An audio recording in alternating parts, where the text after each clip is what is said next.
इस्लामी रियासत के आइन के मुताबिक ज़िंदगी गुजारने की कस्में खाते हैं। लेकिन आज एक मुसलमान जो हज की फरीज़ा अदा करने के लिए जा रहा है, आपने उसको यानी एहराम पहने हुए वो बड़ी खुशी खुशी यहाँ से रुखसत हो रहा है और उसकी एक ही ख्वाहिश है कि जो उस पर, क्योंकि मैं इमरान ज़िया से मिला हूँ, मुझे याद है जब वो जब अगवा हुए और फिर रिहा हुए, तो मैं जब मिला तो उसकी एक ही ख्वाहिश थी कि मुझे ये दोबारा ज़िंदगी मिली है।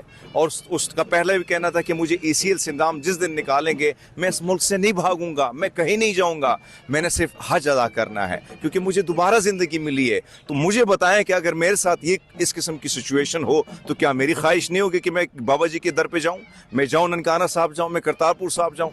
तो एक शख्स जिसकी ख्वाहिश थी कि वो जाके रब का शुक्रिया अदा करे उसके घर में जाके कि मुझे आपने एक और ज़िंदगी दी, आज इन्होंने कल बेशर्मी की तमाम तर हदें पार कर दी। यानी ऐसा लगता है कि यहाँ पे कानून जो है, ये जिस तरीके से ये सब कुछ हम पे मुसल्लत किया गया है, मुझे तो इनकी शक्लों में नेतन्याहू नज़र आता है। इमरान रियाज बिल्कुल हड्डियाँ जैसी उनकी बन गई थी और जब मैं मिला तो मेरी आंखों में बिल्कुल आंसू टपकने लगे। तो उसने मुझे गले लगाया और मुझे यहाँ पे बोसा दिया। उसने कहा, हरमीत घबराया नहीं करते, मैं नहीं टूटा, जितने जुल्म मैंने ढा लिए मैं अभी भी नहीं टूटा।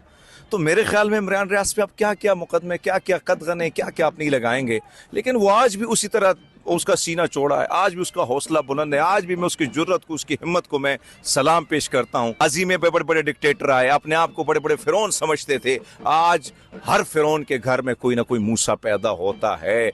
और हमारा ये फरीज़ा है, मेरा आपका काम यही है कि हम दुनिया को जो सच और हक है वो बता दें। जिस मुल्क में जिस कानून को, जिस आइन को जिस तरीके से रोंदा है, जब तक उसकी बहाली नहीं होती, जब तक असल जमहूरियत का असल चेहरा नहीं आता, अवाम को रिलैक्सेशन, अवाम को रिलीफ नहीं मिलता, हम तो बोलते रहेंगे। इनकी एक ही ख्वाहिश है कि इनकी जुबानें हम बंद कर दे। ये सहाफ़ी हमें क्यों आईना दिखाते हैं, क्यों ये हमें हमारा जो बदबूदार करप्शन से ढका हुआ चेहरा जो है, जिसमें करप्शन, कमाल की करप्शन उन्होंने की है, कानून को जिस तरीके से तोड़ा है, इनकी जिस तरह पामाली की है, तो हम जब आईना दिखाते हैं तो ये बुरा मान जाते हैं। और आज तकलीफ इनको इमरान रियाज से, ये अहमद फराज से ये तकलीफ है, आपसे ये तकलीफ है। कितनी बार आपको गिरफ्तार किया, कितनी बार आपको उठाने की कोशिश की।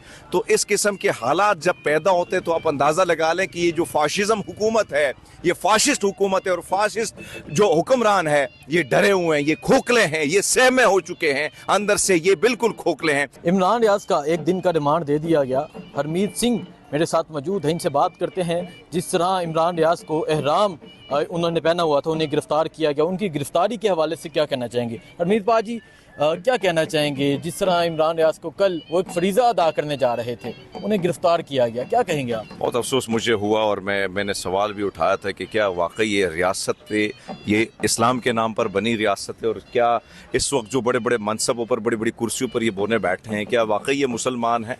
और जिस शख्स को रोका जा रहा है, आप मुझे बताएं, मेरी खुद ख्वाहिश है कि जब मैं जाऊँ अमृतसर साहब जाऊँ, करतारपुर साहब जाऊँ, ननकाना साहब जाके मत्था टेकूँ और मुझे कोई सिख रोके, तो क्या मेरे अंदर जो वो गुस्सा है या आपके अंदर जो दीगर सिख कम्युनिटी के अंदर गुस्सा है वो बढ़ेगा नहीं, कम होने के बजाय बढ़ेगा।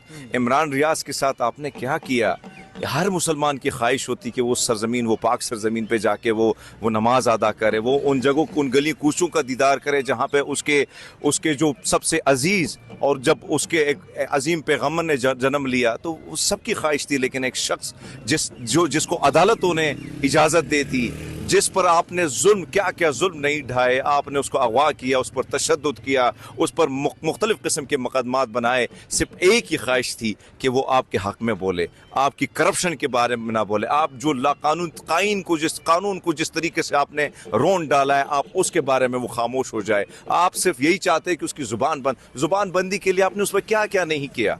लेकिन आज जो इस हुकूमत ने किया है, यानी अभी भी मैंने तकरीर में भी ये बात की कि ये गिला मैं करता नेतन्याहू से, मुझे उससे भी गिला ना होता, मैं मोदी सरकार से भी ये ना कहता कि आपने किसी मुसलमान को हज पे जाने से रोक दिया, मैं किसी जो बाइडन को भी ये ना कहता, ये सवाल ना उठाता। लेकिन सवाल उठाना इसलिए लाजिम है कि ला इलाहा इल्लल्लाह के नीचे खड़े होकर ये जो है इस आइन, इस कानून की वफादारी की कस्में खाते हैं, इस रियासत यानी इस्लामी रियासत के आइन के मुताबिक ज़िंदगी गुजारने की कस्में खाते हैं। लेकिन आज एक मुसलमान जो हज की फरीज़ा अदा करने के लिए जा रहा है, आपने उसको यानी एहराम पहने हुए वो बड़ी खुशी खुशी यहाँ से रुस्खत हो रहा है और उसकी एक ही ख्वाहिश है कि जो उस पर, क्योंकि मैं इमरान ज़िया से मिला हूँ, मुझे याद है जब वो जब अगवा हुए और फिर रिहा हुए तो मैं जब मिला तो उसकी एक ही ख्वाहिश थी कि मुझे ये दोबारा ज़िंदगी मिली है।